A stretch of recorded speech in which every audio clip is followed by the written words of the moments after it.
Good morning and welcome to the What's Up News Network, being broadcast from Panama City Beach, Florida, the home of the world's most beautiful beaches. I am Jim Free with Jim Free Realty. Please click on the red subscribe button just below the picture, and I would certainly appreciate that. In the real estate market, we have 142 condo units available, 82 of which are gulf front. This is an increase of about 30 over our last broadcast, so we are moving up some, but it's still very much a seller's market. In the detached single family, we have 114 units available, and 16 of those are gulf front. In the attached single family, we have 23 units available, and 2 are gulf front. We have been experiencing the craziest real estate market in decades. If you thought about selling your condo or a detached single family or attached single family home, this might be a good thing for you to consider. Our inventory is at an all-time low. We currently have 84 gulf front units available in condos. There are approximately 11,000 units on the beach, and only 84 are available. Our MLS shows that right around 119 residential properties close each month, so we have less than 1 month's supply of inventory.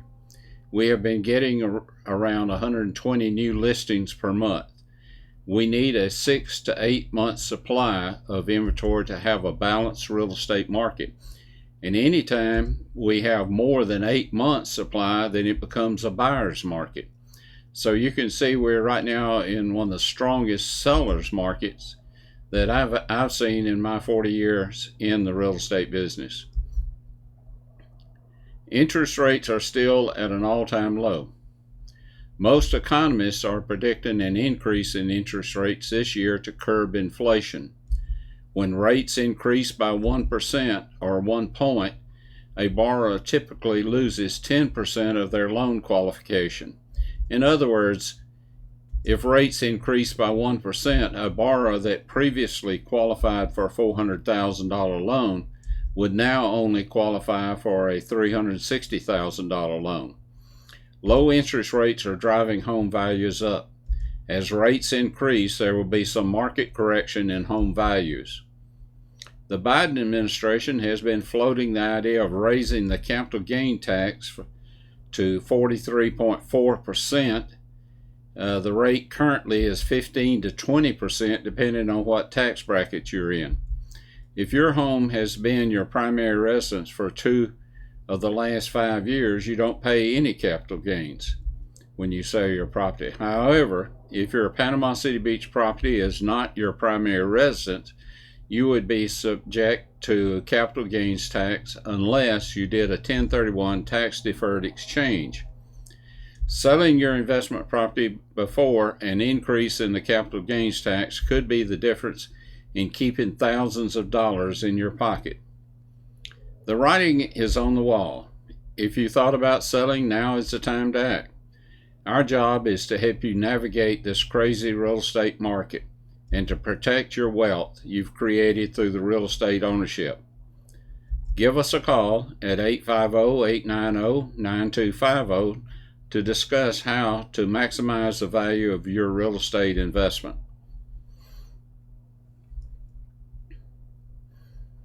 In the local news, the keel laying ceremony has been a tradition in shipbuilding for more than 100 years, according to WMBB television station. It represents the start of a ship's life.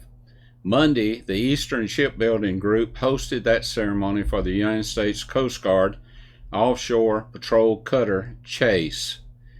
Eastern Shipbuilding Group President Joy Desantis said this is the beginning of a new era for the United States Coast Guard. What we have before us today is a keel laying milestone when the first 2 large units are joined together, essentially the birth of the vessel, Desantis said. This vessel will be critical for national security missions for years to come. At the ceremony, members of the Coast Guard gave their remarks, and it topped off with an honor. The ship's sponsor, Lucille Allard, chairwoman of the Homeland Security Appropriations Committee, welded her initials onto the keel of the ship. This is an honor because she is now a permanent member of the ship's crew. Admiral Carl Schultz, Commandant for the U.S. Coast Guard, said this ship will one day host a 126-member crew and be able to complete a variety of missions. This is an exciting time, Schultz said.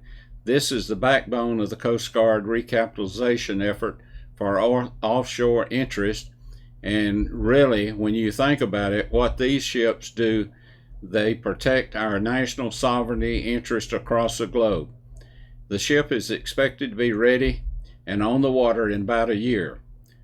Until then, thousands of people will be here working on it, creating a huge economic boost for the community.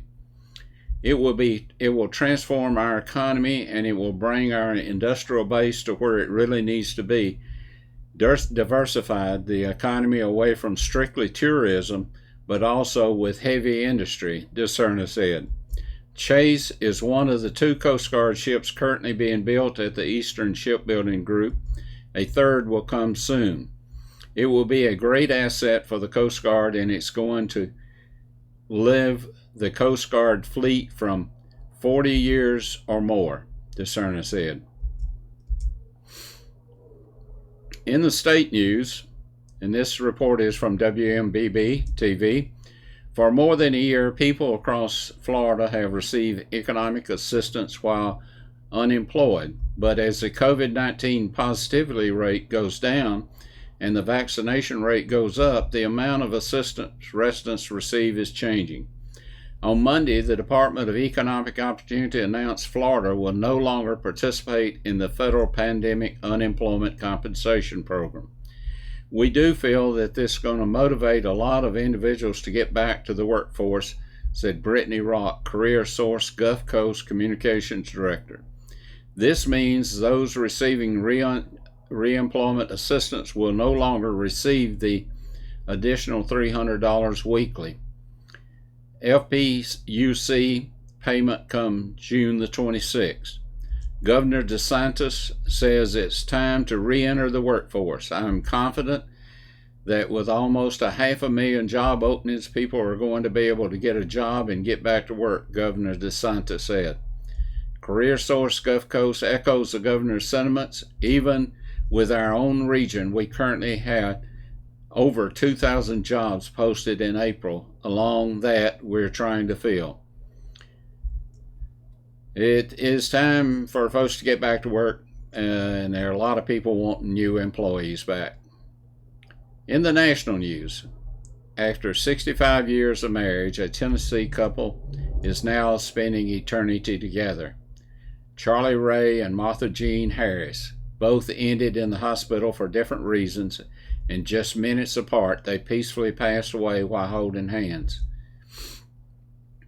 Instead, this story played out the way it had always been written by them. They fell in love, and it was forever. A love that began when they were both 12 years old. They started going together and never broke up. At 19, they were married. Their love blossomed over years as they raised 3 children. Daddy was a Sunday school teacher and sang in the choir, and Mom was really involved in Ladies Auxiliary, said Richard, who is the youngest of the 3 children. Their commitment to each other and their family never wavered. As they aged, their health started to decline from different ailments, and 2 weeks ago they were transported together in the same ambulance to TriStar Skyline Medical Center. They were in the emergency room together, and both were admitted. Over the next 14 days, nurses would wheel Charlie and Martha to one another's room to visit, and the conversation mostly the same 3 words, I love you. On Monday, Charlie, who was talking and eating, went to say goodbye one last time to his middle school sweetheart when his own health took a turn for the worse. I could see Daddy getting worse rapidly. She was pronounced deceased, and 42 minutes later, Daddy joined her, holding hands. A heartbreaking yet beautiful love story that the family says still continues today. You know this is just conjecture, of course, but it is nice to think about they may be holding hands going through the gates. The Harrises will have a joint funeral service at New Hope Free Will Baptist Church on Saturday. They will later be cremated, and the family has decided to commingle their ashes and bury them together at the church. It's the same church where the couple said, "I do," 65 years ago. Well, as you can imagine, we don't have a lot of heroes in Booger Holler. That was until my cousin, twice removed Jed, and some of his Booger Holler buddies rode their Harley Hogs to Panama City Beach for the Thunder Beach celebration. As they were crossing the Hathaway Bridge, Jed spotted a beautiful young girl about to jump off the bridge. Jeb, not wanting to miss being the center of attention, worked his way through the crowd and said, "What are you doing?" "I'm going to commit suicide," she said. "Well, before you jump, why don't you just give me a kiss?" And without hesitation, she leaned back over the railing and did just that. And it was a long, deep, lingering kiss followed by another one. Wow, that was the best kiss I've ever had. That is real talent. You're wasting. Sugar Shorts, you should be. Forget about this jumping and come ride with me on the Harley. Why are you trying to commit suicide? She said, "My parents don't like me dressing like a girl." It is unclear if she jumped or was pushed. You know, I read these stories about all these illegal aliens crossing over, and there are probably thousands crossing daily, and there's estimates of 20 million illegals are in this country, and Homeland Security and ICE have no idea how to find them. I have no doubt that most of these people are just trying to better their way of life by coming to the greatest country in the world. The ones I'm concerned with is the criminal element, the gang members, and the terrorists. If you remember, a few years ago we had a mad cow disease, and everybody was afraid of this because it was deteriorating the brain of the people who were contracted this disease. The agriculture department was able to locate a cow that was born in Canada 3 years early, track her to her stall in Washington State, and they then tracked her calf to Montana. So here's what I recommend. Why don't we assign ICE agents to the USDA and station them at the border and have the ICE agents issue each illegal person that comes across the line a calf? Then if we need to find that illegal, we could just have the USDA track the calf down. Well, there you go. I think it would work. Unfortunately, I have to talk about the FBI again. Perhaps one of the greatest milestones in my 37-year law enforcement career came on December 6, 1973, when I graduated from the FBI Academy in Quantico, Virginia, and received the J. Edgar Hoover Award for Scholastic Excellence. I had the honor of knowing Clarence Kelly, the director, and the assistant director, Tom Jenkins. Also, the director the Attorney General, U.S. Attorney General Robert Bork, who was later nominated to the Supreme Court but didn't get the nomination, knew him, and Francis B. Looney, Deputy Commissioner of Criminal Justice with the New York State or New York Police Department, who at the time was the president of the International Association of Chiefs of Police. Director Hoover died in May of 1972, and Director Kelly was appointed in July of 1973. Inspector Jim Cotter was the director of the Academy, and now all of these men are dead. But they leave a legacy of having formed the greatest law enforcement agency in the world. The FBI Academy had the best law enforcement instructors in the world. My career in law enforcement was molded by these instructors. I have worked with hundreds of agents and have only found one that did not live up to the standards that the FBI expects of its agents. I cannot say as much for the Department of Justice, that has always been very political. I was very disappointed in Director Jim Comey. Director Comey was a product of the DOJ, and it looks like he brought that leadership style with him when he became director of the FBI, and he surrounded himself with a leadership team that was very political. I believe Director Comey and his leadership team have caused great harm to this fine organization. I don't believe it is irreparable, because there are over 35,000 men and women that are either agents or support personnel for the FBI that are trying to do the right thing and protect the great nation and deliver equal justice to all. Director Comey's management team does not represent the FBI that I love and admire. I had great expectations when Chris Wray was appointed director, but Chris was also a product of the DOJ, and so far his leadership has been disappointing.